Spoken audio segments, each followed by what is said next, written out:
So ಎಲ್ಲ interior ಕ್ಲೈಂಟ್ಸಲ್ಲೂ main ಆಗಿ ನಮ್ಮದು ವಾರ್ ಸ್ಟಾರ್ಟ್ ಆಗೋದು ಅಥವಾ ಒಂದು ಫೈಟ್ ಸ್ಟಾರ್ಟ್ ಆಗೋದು ಎಲ್ಲಿ ಅಂತ ಹೇಳಿದ್ರೆ ರಾಂಗ್ ಪೇಮೆಂಟ್ ಟೈಮಿಂಗ್ಸಲ್ಲಿ.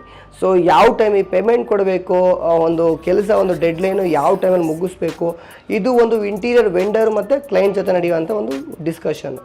ಸೊ ಒಂದು ಏನು ಅಂತ ಹೇಳಿದ್ರೆ, ಒಂದು ಕಂಪನಿಯವ್ರ ಜೊತೆ ಅಥವಾ ಒಂದು ಫರ್ಮವ್ರ ಜೊತೆ ನೀವು ಒಂದು ವರ್ಕ್ನ ಅಸೈನ್ ಮಾಡ್ತೀರಾ ಅಂದರೆ ಫಸ್ಟ್ ಸ್ಟಾರ್ಟ್ ಆಗೋದು ನಿಮಗೆ ಬುಕ್ಕಿಂಗ್ ಅಡ್ವಾನ್ಸ್. ಬುಕ್ಕಿಂಗ್ ಅಡ್ವಾನ್ಸು ನೀವು ಒಬ್ಬರ ಜೊತೆ ಅಸೈನ್ ಮಾಡ್ತೀರಾ, ನಂತರ ನೀವು ಅಗ್ರಿಮೆಂಟ್ ಆಗುತ್ತೆ, ಎವ್ರಿಥಿಂಗ್ ಆಗುತ್ತೆ. ಆ ಟೈಮಲ್ಲಿ ಡಿಸೈನರ್ ಪಾರ್ಟ್ನ ಡಿಸೈನ್ ಮಾಡ್ಕೊತಾರೆ. ನಿಮಗೆ ಚೇಂಜಸ್ಗಳು ಏನಾರು ಇತ್ತು ಅಂತ ಹೇಳಿದ್ರೆ ಡ್ಯೂರಿಂಗ್ ಡಿಸೈನ್ ಟೈಮಲ್ಲಿ ನೀವು ಚೇಂಜ್ ಮಾಡ್ಕೋಬೋದು. ನಂತರ ಫೈನಲೈಸೇಷನ್ ಆಗುತ್ತೆ.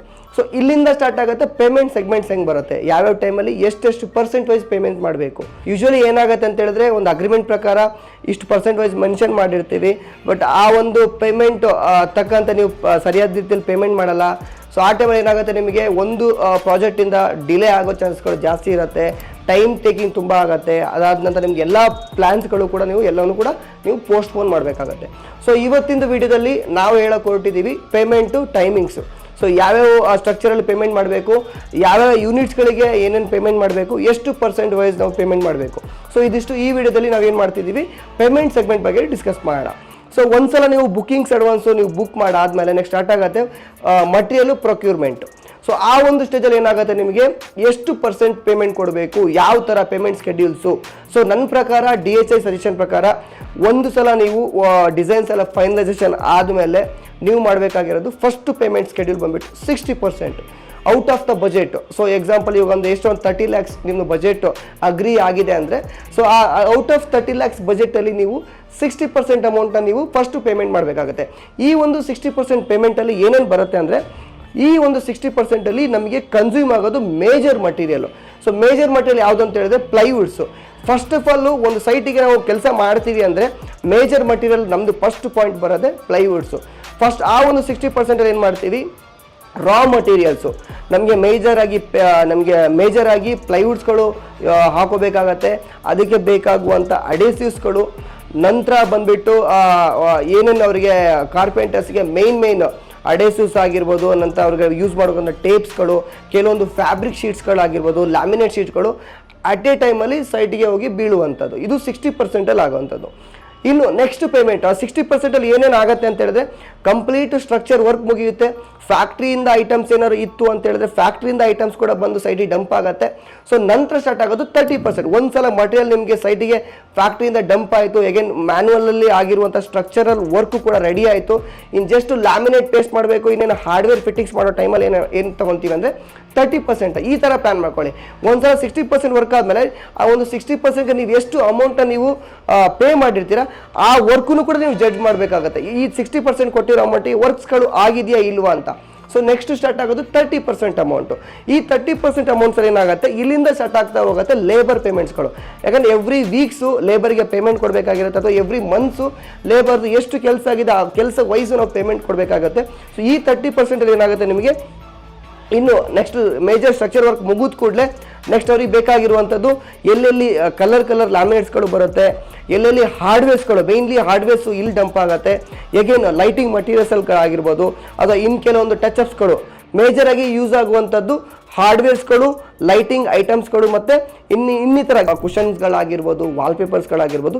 ಈ ಒಂದು 30% ಏನಾಗ್ಬಿಡುತ್ತೆ, ಲೇಬರ್ ಚಾರ್ಜ್ ಕನ್ಸಿಡರ್ ಆಗಿರುತ್ತೆ.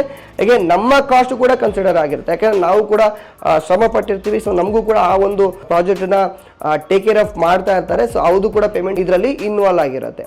ಸೊ ನೆಕ್ಸ್ಟು 60 ಮತ್ತು 30% ಪೇಮೆಂಟ್ ನಿಮ್ಮದು ಡನ್ ಆದಮೇಲೆ ಅದ್ರ ತಕ್ಕಂಥ ಕೆಲಸನೂ ಆದಮೇಲೆ ನೆಕ್ಸ್ಟ್ ಉಳಿಯೋದು ನಮ್ಮದು 5 ಮತ್ತು 5% ಫಿನಿಶಿಂಗ್ ಸ್ಟೇಜ್ ಏನಂತ ಹೇಳಿದ್ರೆ ಹಾರ್ಡ್ವೇರ್ಸಲ್ಲಿ ಮೇಯ್ನ್ಲಿ ಫೈನಲ್ ಸ್ಟೇಜಲ್ಲಿ ಏನಿರುತ್ತೆ, ನಿಮಗೆ ಹ್ಯಾಂಡಲ್ಸ್ ಹಾಕೋಕ್ಕಿರುತ್ತೆ. ಸೊ ಹ್ಯಾಂಡಲ್ಸ್ಗಳು ಹಾಕೋಕ್ಕಿರುತ್ತೆ, ಕೆಲವೊಂದು ಫ್ಯಾನ್ ಫಿಟ್ಟಿಂಗ್ಸು, ಲೈಟ್ ಫಿಟ್ಟಿಂಗ್ಸ್ ಇವೆಲ್ಲ ಮಾಡೋಕ್ಕಿರುತ್ತೆ. ಸೊ ಇದಿಷ್ಟು ಫೈನಲ್ ಸ್ಟೇಜಲ್ಲಿ ನೀವು 5% ರಿಲೀಸ್ ಮಾಡಬೇಕಾಗುತ್ತೆ. ಇನ್ನು ರಿಮೈನಿಂಗ್ 5% ನೀವು ಯಾವಾಗ ಮಾಡಬೇಕು ಅಂತ ಹೇಳಿದ್ರೆ, ನಮ್ಮ ಎಲ್ಲ as per agreement, as per ಕೊಟೇಷನಲ್ಲಿ ನಾವು ಏನು ಮೆನ್ಷನ್ ಮಾಡಿರ್ತೀವಿ ವರ್ಕ್ಸ್ಗಳು, ಅದ್ರ ತಕ್ಕಂತೆ ಎಲ್ಲವೂ ಎಕ್ಸಿಕ್ಯೂಟ್ ಆಗಿದೆಯಾ, ಅಥವಾ ಎಲ್ಲರೂ ಮಿಸ್ಟೇಕ್ಸ್ಗಳಿದೆಯಾ, ಮತ್ತು ಇನ್ನೇನಾದರೂ ನಿಮಗೆ ಶಾರ್ಟೇಜ್ ಮಟೀರಿಯಲ್ ಬರ್ತಾ ಇದೆಯಾ, as per 3D design initial discussion ಪ್ರಕಾರ ಎಕ್ಸಿಕ್ಯೂಷನ್ ಆಗಿದೆಯಾ, ಇವುಗಳನ್ನೆಲ್ಲ ಚೆಕ್ ಮಾಡಿಕೊಂಡು ಇನ್ನೇನು ಫೈನಲ್ 5% ತಗೊಳ್ಳೋ ಮೂಮೆಂಟಲ್ಲಿ ಎಲ್ಲ ವರ್ಕ್ಸ್ನು ನಾವು ಹ್ಯಾಂಡ್ ಓವರ್ ಮಾಡ್ತೀವಿ. ಸೊ ಈ ರೀತಿ ನಮ್ಮದು ಒಂದ್ಸಲ ಪ್ರೆಸೆಂಟ್ ಮಾಡಿದಾಗ ನಿಮ್ಗೆ ಏನಾಗುತ್ತೆ 95% ವರ್ಕ್ ಮುಗಿದಿರುತ್ತೆ. ಇನ್ನೆಲ್ಲ ಹ್ಯಾಂಡ್ ಓವರ್ ಮಾಡಾದ್ಮೇಲೆ ಫುಲ್ ಟು ಫುಲ್ ವರ್ಕ್ ಮುಗಿದ್ಮೇಲೆ ಎಲ್ಲ ಒಂದ್ಸಲ ಪ್ರೆಸೆಂಟ್ ಮಾಡಿಬಿಟ್ಟು ಕ್ಲೈಂಟ್ಸ್ಗಳಿಗೆ ಈ ರೀತಿ ಡಿಸೈನ್ಸ್ ಆಗಿದೆ, as per 3D as per execution. So ಈ ರೀತಿ ಆಗಿದೆ, ಇನ್ ರಿಮೈನಿಂಗ್ 5%. ಸೊ ಈ ಥರ ಪ್ಲಾನ್ ಮಾಡ್ಕೊಳ್ಳಿ. 60% major material, 30% payments, labour payments, ಮತ್ತು ಕೆಲವೊಂದು ಅವರಿಗೆ ಬೇಕಾಗಿರುವಂಥ ಸಣ್ಣ ಪುಟ್ಟ ಐಟಮ್ಸ್ಗಳ ಪರ್ಚೇಸ್ಗೆ 30%, 5% ಫಿನಿಶಿಂಗ್ ಸ್ಟೇಜು, ಇನ್ 5% ಆಫ್ಟರು ಹ್ಯಾಂಡ್ ಓವರ್ ಆದಮೇಲೆ. ಸೊ ಈ ಥರ ಪೇಮೆಂಟ್ ಮಾಡ್ಕೊಳ್ಳಿ. ಅವಾಗ ಕ್ಲೈಂಟು ಮತ್ತು ವೆಂಡರ್ ಮಧ್ಯೆ ವಾರ್ಗಳು ನಡೆಯಲ್ಲ, ಯಾವುದೇ ರೀತಿಯ ಡಿಲೇ ಕೂಡ ವರ್ಕ್ಸ್ಗಳು ಆಗಲ್ಲ, ಈಸಿಯಾಗಿ ಕೆಲಸನೂ ಆಗುತ್ತೆ, ಒಂದು ಟ್ರಸ್ಟ್ ಬಿಲ್ಡ್ ಆಗುತ್ತೆ. ಸೊ ಯೂಶಲಿ ಎಲ್ಲ ಕಡೆ ಆಗೋದು ಈ ಪೇಮೆಂಟ್ ವೈಸೇ ಫೈಟ್ಗಳಾಗೋದು. ಸೊ ತುಂಬ ಇವಾಗ ನಡೀತಾ ಇರೋಂಥ ಎಲ್ಲ ಕಂಪನಿಲೂ ಮೇಯ್ನ್ ರೀಸನ್ನೇ, ಮೇಜರ್ ಪ್ರಾಬ್ಲಮ್ಮೇ ಪೇಮೆಂಟ್ಸು. ನಾಳೆ ಕೊಡ್ತೀನಿ, ನಾಡಿದ್ದು ಕೊಡ್ತೀನಿ, ಲೋನ್ ಆಗಿಲ್ಲ, ಚೀಟಿ ಎತ್ತಬೇಕು, ಇದೆಲ್ಲ ರೀಸನ್ಗಳು ಹೇಳ್ತಾರೆ. ಸೊ ಈ ಒಂದು ಟೈಮಲ್ಲಿ ಏನಾಗುತ್ತೆ, ಆನ್ ಟೈಮ್ ಪೇಮೆಂಟ್ ಆಗದಿರುವಾಗ ಏನಾಗುತ್ತೆ, ನಿಮಗೆ ಒಂದು ವರ್ಕ್ಸು ಡಿಲೇ ಆಗುತ್ತೆ, ಪೇಮೆಂಟು ಕೂಡ ಸ್ಟಕ್ ಆದಾಗ ನಿಮ್ಮ ಮತ್ತು ನಮ್ಮ ನಡುವೆ ಕ್ಲಾಸಸ್ಗಳಾಗತ್ತೆ. ಆಗ ಇಬ್ಬರು ನಡುವೆ ಕೂಡ ಒಂದು ಬಾಂಡಿಂಗ್ ಇರಲ್ಲ. ನಾಳೆ ಕೊಡ್ತೀನಿ, 1 ವೀಕ್ ಕೊಟ್ಟ ಮೇಲೆ ಫೋನ್ ಮಾಡಿದಾಗ ಫೋನ್ ಪಿಕ್ ಮಾಡಲ್ಲ, ಮೆಸೇಜ್ ಮಾಡಿದ್ರೆ ಮೆಸೇಜ್ಗೂ ಕೂಡ ರಿಪ್ಲೈ ಮಾಡಲ್ಲ. ಸೊ ಇವೆಲ್ಲ ಇಶ್ಯೂಸ್ಗಳಾಗತ್ತೆ. ಸೊ ಕ್ಲೈಂಟ್ಗಳು ಪೇಮೆಂಟಲ್ಲಿ ಪಕ್ಕ ಇರಿ, ಕೆಲಸ ಕೂಡ ಅದೇ ಥರ ಆಗುತ್ತೆ. ಸೊ ಇದು ನನ್ನ ಸಜೆಷನು. ನೀವು ಇಂಟೀರಿಯರ್ ಮಾಡಿಸ್ಬೇಕಂತ ಹೇಳಿದ್ರೆ ಒಂದು ಶೋರ್ ಇಟ್ಕೊಳ್ಳಿ, ಒಂದು ಅಶೂರೆನ್ಸ್ ಇಟ್ಕೊಳ್ಳಿ, ಪೇಮೆಂಟ್ ಇದ್ದರೆ ಮಾತ್ರ ಮಾಡಿಸಿ. ಸೊ ನಿಮ್ಮಿಂದ ಎಲ್ಲ ಒಂದು ಓಲ್ಡ್ ಟೀಮ್ಗೆ ಡ್ಯಾಮೇಜ್ ಆಗೋದು ಬೇಡ.